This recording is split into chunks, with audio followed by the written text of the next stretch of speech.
I've been doing screen durability tests on various MP3 players, more particularly the MP3 players with glass screens, showing that you don't need a screen protector for MP3 players with glass screens because they don't scratch with most household objects.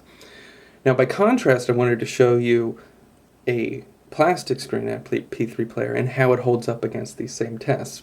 Now, I will note that in a lot of my reviews, I do mention that the plastic is much harder than normal plastic, and it does stand up fairly well to harder objects, steel objects such as keys or coins, things like that. Um, Now, this isn't something I've tried yet because it is a somewhat destructive test, so I don't quite know what is going to happen here. But I've done screen tests before with keys. I believe even on this one too. But to show you this, this is plastic, and it does hold up well to keys. Um,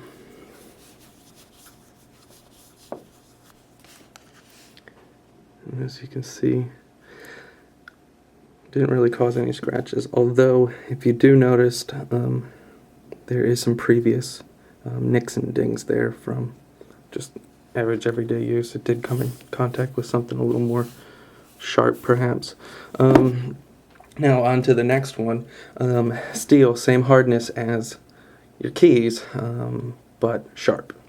So I'm guessing that this will indeed scratch the screen, but for the love of science, I'll show you anyway.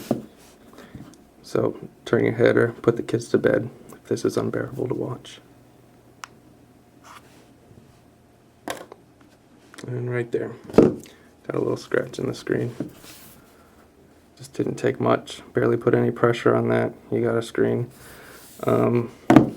And if we're going to do this test just like the other ones, then we're going to have to go all out with the carbon steel, hardened steel kitchen blade.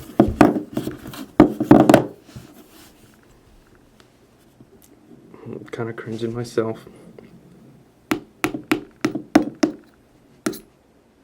You see how easy that is to scratch right away. Put scratches in the screen. So, as you can see, how much more durable those glass screens are.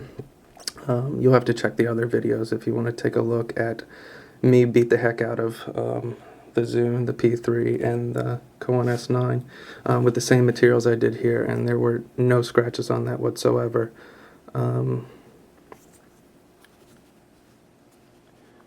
So there you have it.